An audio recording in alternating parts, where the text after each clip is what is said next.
ஒரு கூட்டம் நினைக்கிறான் எப்படா இது நடந்துச்சு அப்படின்னு ஒருத்தன் பதறி போயிட்டேன். ஒரு கூட்டம் இது எப்படா நடந்துச்சு நமக்கு அதிர்ச்சியில் இருக்கா. ஒரு பக்கம் அதிர்ச்சியாக இருக்குது, ஒரு பக்கம் சோகமாக கூடி கூடி அழுகிறாங்க. ஏண்டா இப்படி நடந்துச்சுன்னு புரிஞ்சிருச்சு போல இருக்கேன். சரி, நமக்கு தேவையில்லை பெரிய இடத்து பொல்லாப்பு அரமணை கோழி முட்டை அம்மிக்கெல்லாம் உடைக்கும். என்னத்தை சொல்றது, ஆசையை என்ன விதைச்சியெல்லாம் அறுவடை பண்ணித்தானே ஆகணும். அதுதானே விதைத்த விதை விதைத்தவன் உறங்கலாம், விதை உறங்குமா? எத்தனை தத்துவங்களும் இலக்கியங்களும் நமக்கு முன்னோர்கள் அவளை அறம் சார்ந்து பொருள் சார்ந்து தன்மையோடு ஈகை இரக்கம் சாந்தம் பொறுமை தயை அத்தனையும் சொல்லிக் கொடுத்த தமிழ் சமூகம் எங்கே வாங்கி நிற்கிது? 500க்கும் 1000க்கும் கோட்டருக்கும் கோழி பிரியாணிக்கு அடிமையாகி சிந்தனை தெளிவில்லாமல் இந்த உலகத்துக்கே வீரமும் அறிவும் கடன் கொடுத்த தமிழ் சமூகம் நினச்சி பாருங்க. ஆனால் பெண்களுக்கு எதிரான குற்றங்கள் பெருகிக்கிட்டே இருக்கு. விளாத்திகுளம் தூத்துக்குடி மாவட்டம் மண்டையில் அடித்து உடச்சி விட்டேன். பொம்பளை பிள்ளை சித்திரவதை பண்ணிட்டேன், 12வது படித்த பிள்ளை. ஏன்டா கைது பண்ணி காவல்துறை விசாரிக்குது, ஏன்டா அப்படி ஒரு தப்பை பண்ண? போதையில் பண்ணிட்டேங்கிற.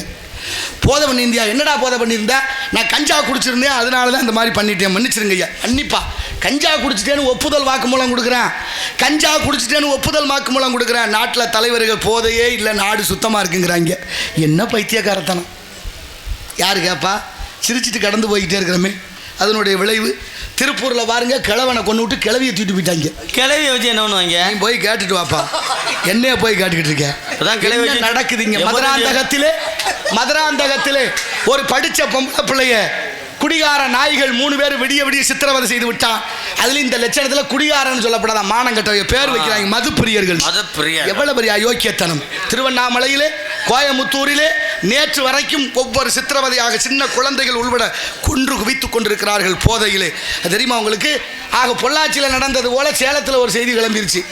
பொள்ளாச்சிக்கு இன்னும் விடிவு காலம் பிறக்கலை, ஆனால் சேலத்தில் அடுத்த பிரச்சனை கிளம்பிருச்சு. என்ன நடக்குது, ஏன் நடக்குது, நாளைய தலைமுறை எப்படி வாழப்போகுது?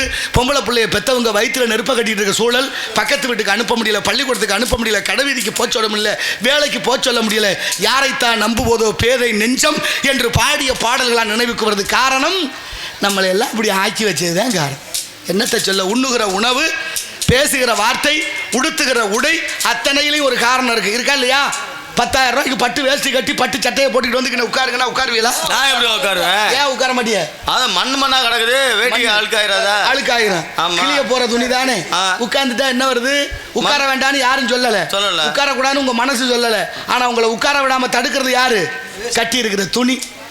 அப்ப ஆடைக்குன்னு ஒரு மரியாதை இருக்குல்ல. ஆள்பாதி ஆடை பாதி. இன்னைக்கும் காவல்துறை அதிகாரிகளை பார்த்தா அப்படி ஒரு பயம் வரும் பாருங்க நம்ம ஆளுகளுக்கு. அந்த ஆடை நீதிமன்றத்துக்கு போனா கருப்பு உடைய பார்த்தோன்னே ஆஹா, அந்த வழக்கறிஞர்கள் நீதிபதி அப்படி ஒரு பயம் இருக்குல்ல. அந்த மாதிரி எப்போதுமே ஆடையும் சரி உணவும் சரி எல்லாத்துக்கும் ஒரு தத்துவம் இருக்கு. அந்த தத்துவத்தோடு கடைபிடித்து நாளைய தலைமுறையை நலம்பெற செய்ய வேண்டும். தாய்மார்கள் கருணையோ வடிவமானவர்கள். தாய்மார்கள், ஒவ்வொரு தாயும் ஒரு குழந்தைய 7200 மணி நேரம் சுமக்கிறான். 7200 மணி நேரம் கருவில் சுமந்து 10வது மாதம் தனஞ்செயன் என்ற வீக்கங்காற்றால் குழந்தை உந்தி தள்ளப்பட்டு வெளியில் வருது. அந்த குழந்தை பிறந்தோடனே அந்த தாய் வாயை கட்டி வயிற்ற கட்டி தூக்கம் முழிச்சு ஈ கடிக்காமல் எறும்பு கடிக்காமல் பிள்ளைய பத்திரமா வளர்க்கணுமேனு வளர்த்து அப்படி நடந்து 5 வயசில் வந்தா, தம்பி யாருமையண்டா, யாரு எந்த ஊர் யாருமையன்னு கேட்டு பாருங்க. உடனே அந்த பையன் பிரபுராஜ் மையம்பேன். பிரபுராஜா சுமந்தாரு. நான் புத்த பிள்ளை என்னைய தானே சொல்லுவாங்க. சுமந்தது அவங்க அம்மா சுமந்தாங்க. என் ஒய்ஃபு பேர் உங்களுக்கு வருது. ஏன்னா விட்டு கொடுக்குற மனப்பான்மை பெண்களுக்கு, அதான் தியாகசீலங்கள். இன்னைக்கு பாருங்க, திருமதி பிரபுராஜ், திருமதி காளீஸ்வரன், திருமதி அருள், திருமதி தியாகராஜன். ஏன்னா அவங்க பேரை மறைச்சி திருமதிங்கிற ஒரு வார்த்தையில் உங்க புகழை பெறுகிறார்கள் என்றால் தாய் குலத்தை எப்படி பாராட்ட வேண்டும்? பெண்ணை போற்றாது நாடு விளங்காது, வீடு விளங்காது. பொம்பளை பிள்ளை இல்லாத வீடு வீடா வாடா இருக்கும். நினைச்சு பாருங்க, நேற்று சாயந்தரம் குடிச்சிட்டு வச்சுட்டு வர்ற கோவலையை மறுநாள் வரைக்கும் எடுக்கல பயலுக. என்னடான்னு வந்து கேட்டோம்னா இது ஏன் வேலை இல்லை உங்க வேலைங்கிறாங்க. என்னத்தை சொல்றது? வச்ச கோவலையை எடுக்க மாட்டேங்கிறேன். அப்பா பிள்ளைய அடிச்சு விட்டாருன்னா உடனே அங்க வந்து தாய் குறுக்க நின்றுவான். எதுக்கு பிள்ளைய அடிக்கிறீங்க? என் பிள்ளை தான் உங்களுக்கு கண்ணுக்கு தெரியும். என்ன பெரிய தப்பு பண்ணிவிட்டான், உலகத்தில் இல்லாத தப்பு. நீங்கள்லாம் அவன் வயசில் நீங்கள் இப்படி தான் இருந்தீங்களாக்க, உங்களை பற்றி எங்களுக்கு தெரியாதா? வா ஆமா, அவனே நொட்டி. தாயார் கருணை வடிவமானவர்கள். விட்டு கொடுக்க கூடாது என்ற மனப்பான்மை பிள்ளைய என்ன செய்ய. ஆனாலும் பாருங்க, எல்லா பிள்ளையுமா ஒழுங்கா இருக்கு. 5 உள்ள பெத்தா 5 ஒரு மாதிரியா இல்லை, 3 உள்ள பெத்தா 3 ஒரு மாதிரி இல்லை. நான் என்ன செய்ய? அத்தனை இருக்கு பாருங்க. பெத்த மனம் பித்து பிள்ளை மனங்கல்லு. 5 வயசுல ஒரு பையன் என்ன பண்றேன், 5 வயசு பையன் அம்மாவை வெட்டி உதைக்கிறேன். கடவா பல்ல உதஞ்சு விட்டான், பல்லு விழுந்து வச்சு ரத்தம் ஊத்துது. அந்த அம்மா உட்காந்து சிரிச்சுக்கிட்டு இருக்கிறான். பக்கத்து வீட்டு அம்மா வந்தா, என்னடி பைத்தியக்காரத்தனமா இருக்கு, என்ன புள்ள வளர்த்து வச்சிருக்கிற, எட்டி உதச்சிட்டான், பல்லு விழுந்து வச்சு பிள்ளைய வளர்த்து வச்சிருக்க, 2 போடு போடாம அப்படின்னா. அந்த அம்மா சொன்னா, எதுக்கு என் பிள்ளைய அடிக்கணும், என் பிள்ளை எவ்வளவு வீரமா இருக்கேன் பத்தியா, நான் கொடுத்த தாய்ப்பால் அவளுடைய உடல் ஆரோக்கியத்தை காட்டுது பாரு. இந்த வயசுல எட்டி உதஞ்சு ஒரு பல்ல விழுத்தாட்டிட்டான்னா நான் கொடுத்த தாய்ப்பால் எவ்வளவு சிறப்பானதுன்னு பெருமையா இருக்குன்னு சிரிச்சா. 5 வயசு பயலுக்கு 25 வயசு. கண்டதையும் தின்னு கண்ட இடத்துக்கு போய் குடிச்சு தொலைஞ்சு வந்து இப்ப ஏதோ ஒரு கோபத்துல அந்த அம்மாவை வெட்டி உதைக்கிறேன். பல்லு விழுகல, உட்காந்து ஒப்பாரி வச்சுட்டா. அந்த அம்மா கேட்டா, ஏன்டி பல்லு விழுந்த அன்னைக்கு சிரிச்சா இன்னைக்கு தான் பல்லு விழுகலையே, ஏன் அழுகிற, ஏன் அழுகிறேன்னு தெரியுமா? 5 வயசுல நான் கொடுத்த தாய்ப்பால் அவனுக்கு தெம்பா இருந்துச்சு. 25 வயசுல இப்படி என் புள்ள தெம்பு கட்டு போனானே, இத்த பெரிய ஆளா வந்து உதஞ்சு ஒரு பல்லு கூட விழுக முடியலன்னா அவன் எவ்வளவு போத்து போச்சு, போலியா இருக்கானே, என் புள்ள சத்து கட்டு போனானேன்னு அழுதாலாம். அதான் பெத்த மனம் பித்து பிள்ளை மனங்கல். வீட்டை கட்டி இல்லத்துக்கு பெயரோ அன்னை இல்லம், அன்னை இருப்பதோ அநாத இல்லம். என்ன செய்ய, யார் மதிக்கிறா குடியிருந்த கோவிலை. அப்படிப்பட்ட தாய்மார்களுக்கு கருணையோ வடிவமான 9 ராத்திரி நவராத்திரி. அப்பாவுக்கு ஒரு ராத்திரி சிவராத்திரி. சிவராத்திரி எப்படி ஜாமி கும்பிடணும், தூங்காம இருக்கணும், சாப்பிடாம இருக்கணும், சிவபசனை பாடணும், அமைதியா இருக்கணும், தியானம் செய்யணும், சிவநாமம் உச்சரிக்கணும்.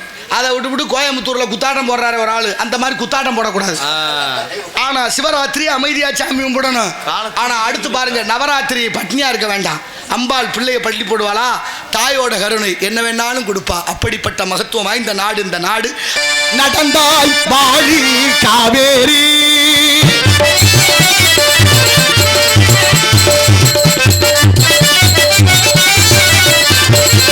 நடந்தாய் வாழி காவேரி, நாடெங்குமே செழிக்க நன்மையெல்லாம் திறக்க, நாடெங்குமே தெளிக்க நன்மையெல்லாம் திறக்க, நடந்தாய் வாழி காவேரி.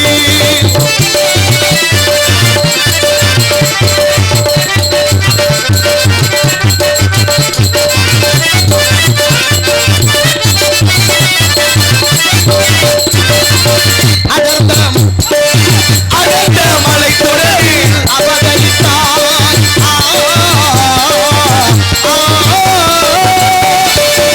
அடர்ந்த மலை தொடரில் அவதரித்தாய், அழகு தமிழ் நிலத்தை அலங்கரித்தாய், அடர்ந்த மலை தொடரில் அவதரித்தாய், இந்த அழகு தமிழ் நிலங்கள் அலங்கரித்தாய், நடந்த முன்வழியிலா நலமளித்தாய், நடந்த முன்வழியிலா நலமளித்தாய், நெஞ்சையர் முனை வழங்கவும் மலர்கள் கொஞ்சம் தோளத்தில் இருக்கவும், மயாலிசை புழங்கவும் செவியில் செந்தமிழ் தேன் வழங்கவும்,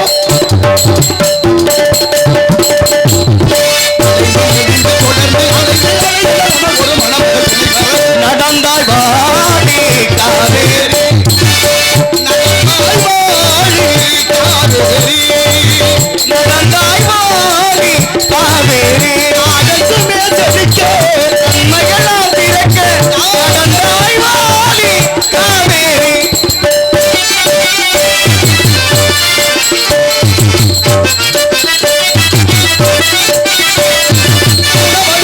உழவர்க்கெல்லாம் கண்ணாக உயர்ந்த தமிழ்நாட்டின் செல்ல பெண்ணாக, உழவளிக்கும் உணவர்க்கெல்லாம் கண்ணாக, அன்பு உயர்ந்த தமிழ்நாட்டுக்கெல்லாம் பெண்ணாக, உழவரெல்லாம் பாராட்டும் பொன்னாக, உழவரெல்லாம் பாராட்டும் பொன்னாக, வரும் காவிரியே பாடியது, வரும் காவிரியே பாடியது, நடந்தாய் வாழி காவேரி,